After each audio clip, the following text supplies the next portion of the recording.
가기사는 증시 각도기. 안녕하세요. 전투자 정신 아침판 한지원입니다. 네, 각도기 곽산준입니다. 예, 오늘 제가 짜장면을 사드리려고 했더니 선약이 있으셔가지고 네, 금리는 동결을 안 했습니다. 네, 올렸어. 그 내기했던 기억도 없어요? 사실 안 나고 좀 오래전에 했어요. 오래전에. 우리 그 구독자 시청자분들은 기억하시더라고. 이게 마지막 금리 인상일 것이다라고 그때 하셨었나요? 아니요, 이제 금리 동결할 것이다. 저는 못 올린다 금리. 예, 그렇게 근데 어제 미국이 올렸죠. 네, 금리 올렸죠. 와, 그래서 지금 22년도 3월 달부터 금리 인상을 시작해서 1년 2개월밖에 안 됐거든요. 근데 500bp가 올라왔습니다. 네네. 예전에 금융위기 때도 이 정도 500bp 정도의 금리 상승이 있었는데 그때는 한 2년에 걸쳐서 천천히 올렸거든요. 네. 근데 이번에는 굉장히 그 절반 정도 기간 만에 단기간에 올려가지고 부작용이 있지 않을까 이런 생각은 막연하게 들긴 하지만 아직까지는 생각보다 뭐 경기 침체 시그널이나 뭐 파월 의장도 이야기는 했지만 그렇게 뭐 경기 침체를 걱정하는 톤은 아니더라고요. 네, 고용 좋고요. 여전히 뭐 경기 서비스업 지수표들 뭐 나쁘지 않고요. 그러니까 소비도 아직 살아 있고. 그래서 채권 시장은 자꾸 경기 침체 올 거라고 생각을 하고 그러니까 전에 없던 금리를 당했기 때문에 침체가 올 거라고 생각하는데 곰곰이 생각해 보니까 전에 없던 유동성도 M2와 유동성이 현재 존재하고 있는 거죠. 그래서 전에 없던 상황은 금리만 전에 없던 상황은 아니었다라고 보는 게 오히려 좀 균형 잡힌 시각이 아닐까 하는 생각이 듭니다. 미국을 볼 때. 참 돈이 많은 것 같아요. 주변에 돈 많은 사람도 많고 오늘 보니까 둔촌주공이 17억인가 신곡 뭐 실거래가 찍히면서 뭐 그 청약했던 가격 그것 대비해서 한 4억이 올랐대요. 네. 그래가지고 또 난리더라고요. 뭐 근데 이제 의견이 분분하죠. 근데 저는 이제 결국은 그 전세값이 가장 중요한 것 같아요. 부동산에서는. 우리가 이제 주식 개념으로 돌려서 분석을 해보면 전세라는 건 실효의 개념이잖아요. 실효 본질 가치, 사용 가치니까. 그러니까는 부동산의 사용 가치, 부동산 분명히 사용 가치가 있는 거니까 그 전세 가격이 향후에 어떻게 되느냐에 따라서 상황은 많이 달라질 것 같습니다. 그러니까 이거죠. 그러니까 우리 주식도 호가가 움직이는 거는 막 위아래로 많이 움직이잖아요. 근데 이제 그 회사가 가지고 있는 본질 가치 있잖아요. 수익 가치와 자산 가치. 그거를 부동산으로 환원하면 전세가 아닐까요? 그렇죠. 실거주 가치는 전세 가격이죠. 그렇죠. 전세 가격이니까. 왜냐면은 집이라는 담보물을 그 돈을 받고도 내가 해줄 수 있다라는 게 실효인 거잖아요. 그러니까. 맞습니다. 네. 그래서 참 요즘에 돈이 참 시중에 아직도 많다라는 걸 좀 느끼고요. 오늘 코스피 지수는 보합, 코스닥은 0.2% 정도 올랐습니다. 네, 그냥 뭐 거의 시장 분위기가 그냥 오늘은 뭐 별로 없었는데 종목별로는 편차가 좀 컸던 것 같아요. 많이 올라갔던 특히 바이오 섹터로 오늘은 좀 수급이 좀 몰리더라고요. 네, 바이오가 좋았고 다행히 2차 전지는 빠지지 않았고, 네, 2차 전지들 중에서도 2차 전지 다 멀쩡히 잘 버티고 있고요. 네. 다만 좀 금감원에서 2차 전지 흉내내는 회사를 조사하겠다고 했잖아요. 그래서 몇몇 거론되는 업체들이 좀 급락하긴 하더라고요. 그 고기 굽는 회사 이런 회사들. 그렇죠. 네. 네. 외곽 사이드부터 아마 쳐질 거예요. 그러니까 힘이 약한 그 본진이 아닌 애들부터 깨지고 나중에 이제 본질이 어떻게 되는지. 그러니까 원래 대장주들은 잘 꺾이지 않습니다. 원래. 네. 오늘 코스피 코스닥 둘 다 개인이 2천억 정도씩 순매수가 들어왔습니다. 외국인은 코스닥에서만 1,300억 정도 순매도를 했고 기관은 코스피에서 2,700억 정도 순매도를 했는데 그 외국인 기관 둘 다 의약품 섹터는 그래도 순매수를 제일 많이 한 업종이었습니다. 예. 네. 이렇게 금리는 미국이 올랐는데 원달러 환율은 1,322원으로 1.2% 정도 떨어졌습니다. 떨어지는 게 정상이에요. 네. 지금. 네. 그동안 좀 비정상적으로 좀 너무 많이 올랐죠. 이상하게. 이거 안 좋아요. 지금 그래서 쌍둥이 적자 얘기 나오잖아요. 그러니까 그 재정 적자. 그러니까 지금 세수가 안 거쳐서 재정 적자고, 그다음에 경상 적자. 이런 상황이라서 좋지는 않습니다. 지금 상황이. 네. 그래서 오늘 의약품 섹터가 제일 많이 올랐습니다. 뭐 코스닥에서도 급등한 종목들이 바이오에서 많이 나왔는데요. 일단 의약품 sek터 오늘 3.5% 상승했고 SK 바이오사이언스가 16%나 올랐습니다. 네. 그때 이제 백신 그 개발할 때 한창 이제 21년도에 핫했다가 코로나 뭐 끝나가니까 조용했었거든요. 계속 주가가 우양했는데 오늘 좀 급등을 했네요. 한올바이오가 11%, 한미약품 4%, 대웅제약, 녹십자, 삼성바이오로직스 다 3%대 상승을 했고요. 의료정밀 섹터에서도 SD바이오센서가 오늘 5% 정도 반등을 했습니다. 뭐 덴티움도 3%대 상승을 하면서 치과 관련주들도 잘 가고 있습니다. 지금 미국에서도 바이오테크가 조금 좋아요. 이제 금리 상승이 끝났다고 생각해서 좋은 것 같거든요. 네. 그래서 저희가 바이오 한국에 뭐 제일 잘 나가신다는 분을 한번 모셨습니다. 이혜인 대표라고 모셔가지고 바이오의 기초에 대해서 한번 대담을 했습니다. 바이오가 좀 어렵다고 느끼시는 분들이 있을 것 같아서 아주 기초에 대해서 얘기했고 마음에 드신다면 저희가 한 단계 더 들어간 심화 대담을 하려고 준비 중에 있습니다. 네. 네. 그리고 기계 섹터도 오늘 현대엘리베이터가 자사주 소각 매입을 발표를 하면서 6.7% 상승을 했고요. 네. 뭐 현대인프라코어, 뭐 현대건설기계, DY파워도 뭐 워낙 실적이 좋죠. 오늘도 좀 상승을 이어갔습니다. 비금속 광물 섹터가 제일 많이 하락했습니다. 어제 히토류 대체로 한다는 뭐 페라이트 관련주들이 많이 급등을 했죠. 네. 네, 오늘은 뭐 유니온 한국내와 KCC 글라스, 조선내와 유니온 머티리얼 다 같이 좀 하락을 했습니다. 운수 장비 섹터도 방산주들도 좀 하락을 했고요. 자동차와 부품주들도 좀 하락을 했고 조선주들도 한 1% 내외씩 오늘은 전반적으로 다 운수 장비 섹터가 하락을 했습니다. 네. 음식료 섹터도 좀 주가가 안 좋을 때는 방어주 역할을 잘 했는데 오늘은 다 1, 2%대씩 하락을 했습니다. 네, 며칠 좀 올랐잖아요. 네, 그런 영향도 있겠죠. 네. 네, 그리고 이제 오늘 IT 섹터가 제일 안 좋았거든요. 아, 최악이었어요. 특별히 휴대폰 쪽이 그 중에서 최악이었죠. 네, 반도체하고 반도체 소재 장비도 좀 안 좋았고, 소부장도 그렇고 예. 뭐 삼성 하이닉스도 장중에 많이 빠지다가 마지막엔 좀 낙폭을 줄이더라고요. 네. 그래서 뭐 삼성전자는 0.46% 정도 하락을 했고 네. 하이닉스도 한 1.2% 정도 하락을 했고 소부장 중에서는 좀 심합니다. 뭐 대덕전자나 심텍 는 7% 5%대 네, 하락을 엄청 했고 빠졌어요. 한미반도체 6%대 하락했고 뭐 다른 데도 뭐 2, 3% 하락은 굉장히 흔한 날이었는데요. 이유가 뭘까 하니까 이 IT 수요 부진이 조금 더 오래 가지 않을까 이런 생각을 좀 더 강하게 만드는 게 어제 퀄컴이 실적 발표를 했습니다. 네. 어제 정규장에서 한 3% 주가가 하락을 했고 시간외로 6.5% 지금 하락을 했습니다. 네. 일단 1분기 매출이 전년 대비 17% 감소하면서 순이익은 42%더 떨어졌습니다. 네. CEO는 이제 스마트폰 수요가 예상보다 더 악화됐다. 그리고 중국 시장이 회복하지 못하고 있다라고 언급을 했는데 네. 이 1분기의 문제가 아니라 2분기에도 가이던스를 좀 낮게 제시를 했습니다. 2분기 매출 가이던스가 81억에서 89억 달러 제시를 했는데 시장 예상치가 91억 달러를 좀 하회를 했고 네. EPS 전망치도 1.7에서 1.9를 제시했는데 예상치 2.16 달러였습니다. 그래서 2분기에도 이 IT 수요가 좀 회복되지 않는구나 이런 생각을 좀 하게 그러니까 되면서 안드로이드가 침몰하고 있는 거예요. 지금 네. 안드로이드가 계속 걱정했던 부분이 이제 현장화된 거고, 그럼에도 불구하고 이제 칩 쪽에서는 반등이 이제 시작이 됐는데 아직 반등이 심히 약한 거고, 이거는 퀄컴의 문제이고 또 구글의 문제이고 삼성전자의 문제입니다. 디바이스를 만드는 회사들과 소프트웨어를 만드는 회사와 칩 헤드를 만드는 회사 모두의 문제예요. 지금 안드로이드는. 근데 이게 안드로이드만 문제가 되는 게 아니고 아마 이번에 애플 실적 발표할 때 굉장히 어떻게 될지 궁금한데 애플 PC는 확실히 꺾였고요. M2가 그 TSMC에서 그 30%가 오더컷이 나왔으니까 지금 들리는 얘기에 의하면 뭐 확실하고 휴대폰 성장률 꺾이는 것도 확실하고 역성장이냐 여부는 잘 모르겠어요 지금. 예, 역성장이죠. 잘하면 역성장일 수도 있어요. 예, 휴대폰 사업이 그 정도로 안 좋았다는 거죠. 네. 네. 이게 참 반도체 감산 결정을 하고 그게 완전 이제 바닥이겠거니라는 생각이 좀 들게 했는데 그 상승폭을 좀 많이 반납을 했습니다. 네, 최근에 그렇죠. 아무래도 수요가 못 따라주고 감사는 결정하고 나서 실제 반영이 되는 데까지 또 시간이 걸리다 보니까 최근은 좋지가 않는 것 같습니다. 휴대폰이 안만 그래도 반도체 두 번째로 많이 쓰는 영역이 있잖아요. 서버 근사치로 가장 많이 쓰는 영역입니다. 그러니까 이쪽이 안 좋아지면 반도체도 안 좋아질 수밖에 없는 것이고, 예, 그리고 그 덕분에 그래서 그렇지 오늘 실적 발표한 몇몇 이런 소부장 관련된 기업들 실적 보니까 진짜 나쁘더라고요. 네. 몇 번 언급을 해서 네. 좀 안 좋을 것 같다는 생각이 들긴 했잖아요. 네. 오더컷 나온다는 소리는 뭐 네. 오래전부터 들렸는데 심택이 오늘 실적 발표를 했는데 매출액이 맞아요. 2천억 나왔습니다. 2,160억이 컨센이었는데 좀 하회를 했고 영업이익은 컨센이 마이너스 294억 정도였는데 322억 정도 마이너스가 나오면서 네. 컨센을 좀 더 하회를 했습니다. 고객사 감산 영향 때문에 가동률이 50% 정도밖에 안 나오고 있는 상황이고요. 물론 이 퀄컴과 비슷하게 앞으로 가이던스도 제시를 했는데 가이던스를 3월 9일 날 한번 제시를 했었거든요. 기존에. 네. 근데 그때 제시했던 게 상반기 가이던스입니다.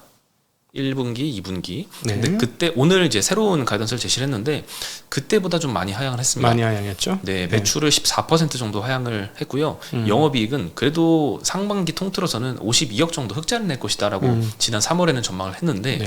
이번에 마이너스 557억 낼 것이다라고 확 바뀌었습니다. 네. 네, 그러면 1분기 이게 상반기 수치니까 1분기에 320억 적자 본 거 빼고도 2분기에도 200억대 적자가 또 그렇죠. 예상이 된다라는 네. 회사 측 가이던스에 따라서 생각보다 훨씬 더 부진하구나라는 생각을 좀 들게 했던 것 같습니다. 지난번 올라올 때 왜 오는지 이해가 안 되더라고요. 얘네는 그 소재가 뭐야 그럴까 그 반도체 그 스케줄상 제일 뒤쪽에 있는 애들이거든요. 네. 그 예를 들어 막 반도체 전공정 후공정이 잘 돌아가도 그 다음이에요. 조립 단계에서 팔리는 거라서 훨씬 더 뒷단인데 주가 올라가서 좀 이상하다 했는데 결국 어마무시한 이 흐름이 나왔죠. 들리는 소문에 의하면 아예 오더가 없다는 소리도 오더가 아예 없다 지금. 네. 그래서 뭐 시장에서는 다 1분기는 다 각오를 하고 있었거든요. 네. 근데 2분기도 기대치를 좀 많이 낮춰야겠다라는 생각을 좀 하게 만드는 것 같습니다. 네. 흑자 전환은 아무래도 한 4분기부터 예상이 됩니다. 야, 재작년만 해도 정말 진짜 푸른 청춘처럼 미래가 전망이 밝고 FPGA 등등해서 이거는 뭐 없으면 못 판다 막 이랬었는데 순식간인데 근데 되게 중견 업체치고는 이렇게 가이던스를 또박또박 해주는 거는 보니까 되게 기특하긴 합니다. 네. 예. 미국 회사인 줄 알았어요. 그러니까 이 정도로 가이던스를 내고 그 또 조정도 하고 이거는 좀 편하지 이렇게 되면 애널리스트가 참 편할 것 같아요. 그러니까 네. 뭐 적자더라도 이런 모양은 보기 좋은 것 같아요. 네. 네, 그리고 반도체 어제 나왔던 이슈 중에서 이 중국향 수출 통제 조치가 1년 연장이 됐습니다. 네. 미국이 22년도 10월부터 이 중국의 첨단 반도체 장비 반입을 금지를 했지만 그때 당시에 삼성이랑 하이닉스는 1년 유예를 했거든요. 그래서 올해 10월까지 만료인데 이거 만료를 앞두고 추가로 1년 더 연장을 했습니다. 이번에 정상회담 때 그 전후로 해서 많이 한국 정부가 좀 요청을 했다고 하는데 그게 좀 받아들여졌다고 하네요. 네. 중국에서 생산하는 비중이 굉장히 커서 좀 걱정이 되는데요. 네. 삼성 같은 경우에는 D램은 생산을 안 하지만 낸드 같은 경우에는 41%를 중국에서 네. 생산하고요. 하이닉스는 D램은 31%, 낸드는 49%. 네. 하이닉스가 굉장히 익스포저가 큰 것 같습니다. 그렇죠. 네, 게다가 저기 인텔 회사도 중국에 있잖아. 사놓은 거. 인텔랜드 회사. 그것도 있잖아요. 완전히 그렇죠. 인텔한테 이거 완전 당했다. 이런 얘기 나오지 않습니까? 미안해서 미국이 좀 유예해줬나 봐요. 근데 SK는 지금 중국 노출도가 너무 많아가지고 지금 SK 그룹 전체가 지금 굉장히 어려워요. 네. 네, 근데 뭐 반도체라는 게 워낙 시크릿거리 성향이 강하다 보니까 그렇죠. 또 한 6개월 지나면 완전히 또 상황이 바뀌었을지도 모릅니다. 네. 지금 많은 분들이 경기가 나쁘다는데 왜 삼성전자 안 빠져 이러고 있습니다. 예. 네, 그리고 이제 EUV 같은 첨단 장비는 원래 이제 못 들여오고요, 중국에는. 네, 그리고 일반 장비들은 이제 들여와서 공정 업그레이드를 아마 삼성 하이닉스는 진행을 하지 않을까 싶습니다. 네. 그리고 바이오 업종이 전반적으로 강세를 보였는데 사실 뭐 딱히 특별한 이슈는 없었던 것 같고 그냥 순환매가 좀 덜했던 것 같습니다. 네. 네, SK바이오스는 좀 특이했던 건 파이프라인이 몇 개 있는데 전부 다 27년도까지는 출시를 하겠다 이런 계획을 좀 발표를 했거든요. 뭐 자궁 경부암 백신, 뭐 제조합 대상포진 등등 여러 개가 있는데 아직까지 임상은 좀 지지부진하다고 합니다. 그래서 27년까지는 좀 무리일 것 같다 이런 시각이 좀 많긴 하지만 뭐 새로운 연구 기법을 면역 원성 가교 연구 뭐 이런 걸 도입을 해서 속도를 좀 낸다고는 하고요. 그리고 셀트리온도 최근에 하락을 많이 이어갔던 게 그 서정진 회장의 이 개인적인 이 혼외자 이슈 때문에 좀 많이 하락을 했었는데 오늘은 좀 반등을 했던 것 같습니다. 셀트리온 헬스케어나 제약도 오늘 4% 5%대 좀 반등을 했고요. SK 바이오사이언스, 뭐 한올바이오 위주로 뭐 두 자릿수 상승에도 오늘 바이오 업종에서 나왔습니다. 네. 네, 지난번에 한번 이 수급이 순환매가 좀 바이오로 좀 돌아올 것 같다라고 했는데 며칠 그러다가 쭉 다 상승폭을 좀 반납을 했거든요. 그러다가 오늘 다시 처음으로 좀 수급이 네. 좀 들어오긴 한 것 같아요. 네. 뭐 지속될지는 뭐 알 수 없겠죠. 근데 이게 이제 일단 미국의 바이오테크가 잘 올라가면 한국도 시차를 두고 올라가는 경향성이 좀 있는데 최근 한 달간 미국의 바이오테크가 나쁘지 않아요. 상대적으로 반도체나 이런 쪽은 안 좋고 그러니까 미국의 바이오테크 흐름들을 좀 살펴보실 필요가 있을 것 같고요. 네. 그리고 또 하나는 지금 한국 주식시장이 왜 상대적으로 강한가 보면 부동산이 부진하기 때문일 수도 있거든요. 그러니까는 이 수급적으로 투자할 데가 없는 거야. 재테크할 데가 없어. 부동산 그렇죠. 못 하겠고 그러면 예금 때려 박아놨는데 예금 금리가 이제 떨어졌잖아요. 네. 그러면 이거 뭐 어떻게 하지? 이러면서 할 게 없는 거야. 그래서 이제 주식은 많이 떨어져 있는 상황이고, 그러니까 주식으로 좀 붙는 경향성이 있어서 그 수익 어차피 다 들어올 건 아니고 주식에 온다면 일부 들어오는 건데 공격적인 성향으로 들어오는 경향이 있잖아요. 주식으로 올 때는. 네. 부동산 할 때는 되게 보수적이고 예금할 때는 완전 보수적으로 원금 보장 돼요? 이러다가 일부 딱 넣어서 할 때는 몇 배 나오는데 뭐 이런 분위기가 있잖아. 또 워낙 또 올해 이 상반기에 보면은 코스닥이 굉장히 네. 많이 급등을 했어서 포모도 좀 많이 느꼈을 것 같아요. 네. 네, 부동산은 조금 투자 환경이 좀 아니다 싶어서 이제 뭐 말씀하신 대로 뭐 예금도 수익률이 좀 많이 최근에 떨어지다 보니까 네. 주식을 해야 될 것 같긴 한데 옆에서 마침 또 돈 벌었다는 사람들이 또 많아서 네. 네, 많이 좀 이쪽으로 쑥 또 올라온 것 같습니다. 근데 남자들은 왜 이렇게 좀 뭔가 하면 이런 일이 자꾸 벌어질까? 신기하네. 일이 바빠서 신경 못 쓸 것 같은데 신기하단 말이야. 네. 신기해. 네. 네, 그리고 오늘 뭐 카카오도 어닝 쇼크가 좀 났습니다. 그래서 주가가 좀 장중에 좀 많이 안 좋았는데 마이너스 2% 정도로 조금 낙폭을 줄여서 마감을 했고요. 매출은 소폭 컨센 하회를 했고 영업이익은 컨센이 1,200억이었는데 710억 정도 나와서 좀 많이 하회를 했습니다. 전년 네. 대비해서도 영업이익이 한 55% 정도 하락을 한 수치이고요. 뭐 데이터 센터 인프라나 AI 투자 이쪽에 투자를 하도 많이 하다 보니까 고정비가 좀 많이 네. 증가해서 영업이익률이 4% 수준으로 좀 떨어졌습니다. 영업이익률이 사실 이렇게 빅테크나 이런 좀 멀티플을 좀 높게 받는 이런 회사들은 두 자릿수 나와야 두 자릿수. 네, 원래 두 자릿수 나와야 되는 거예요? 나와야 되죠. 근데 이제 20년에는 11% 나왔거든요. 21년도에는 10%, 22년도에는 8%. 그리고 이번에 1분기가 4% 나와가지고 조금 최근 모양새는 좋지 않습니다. 자회사로 다 뛰어나갔잖아. 돈 버는 애들이. 꽃 뭐 배달하고 하니까 좀 어려울 거 아니야. 뭐 뛰어나간다 해도 이게 뭐 연결이라서 네. 뭐 다 인식은 할 텐데 수익성이 조금 예상보다 조금 덜 나오면서 네. 기대가 조금 요즘엔 플랫폼주들이 수급이 많이 안 들어오는 것 같아요. 네. 네, 그리고 카카오뱅크 같은 경우에는 어제 어닝 서프라이즈 나면서 주가가 좀 어제 많이 올랐습니다. 네. 네, 어제 1분기 영업이익이 1,364억 나와서 컨센서스가 1,100억이었는데 많이 상회를 했었습니다. 네, 순이익도 많이 컨센보다는 잘 나왔는데 오늘 뭐 카카오 떨어지면서 같이 한 2.3% 정도 하락을 했고요. 근데 이제 한화투자증권은 매도 의견을 여기 냈거든요. 네. 여기도 어제 그 에코프로 BM 같은 경우에도 어디는 21만 원 제시하면서 매도 의견인데 어디는 31만 원 제시하고 이렇게 목표가 차이가 엄청나게 크잖아요. 50%나 네. 차이가 나잖아요. 카카오뱅크도 비슷했던 것 같아요. 하나투자증권은 매도 의견인데 현재가보다도 목표가가 낮습니다. 2만 원 정도 제시를 했고요. 이번에 실적 어닝 서프라이즈가 나왔고 뭐 순이익도 굉장히 잘 나왔는데 채권 평가이익이 300억 정도 있다. 이쪽이 기대치를 상회했던 주요 이유고 이자 이익은 이게 본업이죠. 예상보다는 좀 크게 감소를 했다. 그리고 수신이 크게 늘었다고 하는데요. 네. 이거를 대출에 쓴 게 아니라 대출보다도 금리가 낮은 투자금융자산 증가로 이어졌다는 점에서 향후 그 순이자 마진이 조금 걱정된다 이런 코멘트도 있었습니다. 그렇죠. 채권은 뭐 싸게 샀으면은 뭐 이익이 있을 수도 있고, 근데 이자 이익이라는 건 예금 대 대출이니까 그거는 네, 그건 영업단이잖아. 그거는 영업이 잘 되고 막 이렇게 해야 되는 거니까. 네. 네, 근데 뭐 시중은행보다는 그래도 수익자 마진 좀 잘 버텨주는 것 같습니다. 예. 네. 네. 그리고 마지막으로 이제 뉴로메카라는 이제 협동 로봇 만드는 회사가 있는데요. 그 고피자라는 곳에 이 협동 로봇을 납품하는데 이 고피자가 이번에 경제사절단에 동행을 했거든요. 근데 성과를 낸 것 같습니다. 그 K 스타트업 로드쇼에 참석해서 글로벌 투자사로부터 $1,000만 투자 유치 제안을 받아서 이거 관련돼서 협상을 진행 중이라고 하는데 뭐 고프로가 미국 진출하면 이 뉴로메카가 납품하는 협동 로봇도 좀 동반 상승하지 않을까. 고피자. 고프로가 아니고. 고피자. 예. 고프로는 고프라가 아니라 고프로는 고피자. 우리 저거 일단 사진 찍는 거냐. 그렇죠. 고피자는 뭐 피자 만드는 피자. 회사예요? 예. 피자? 진짜 네. 피자? 네. 우리가 먹는 피자 만드는 회사예요? 네, 그런가 봐요. 네. 네, 그래서 오늘 뭐 뉴로메카도 9% 상승을 했습니다. 로봇주들은 막 왔다 갔다 하더라고요, 요즘에. 네. 네, 워낙 그 멀티플을 높게 받는 회사라서 뭐 앞으로 실적으로 좀 검증을 해줘야겠죠. 네, 그렇죠. 예. 네, 이제 끝났습니다. 한 주간이 또. 금요일 날 이제 쉬는 날이죠. 쉬는 날. 내일 미국 시장 오르면 억울해서 어떡하나? 오르면 그럼 반영해주겠죠. 금요일 날 떨어지고 그러면. 어쨌든 아이들과 즐거운 시간 가지시길 빌겠고 어쨌든 연휴입니다. 연휴도 행복하고 보람 있게 보내셨으면 좋겠습니다. 네. 네.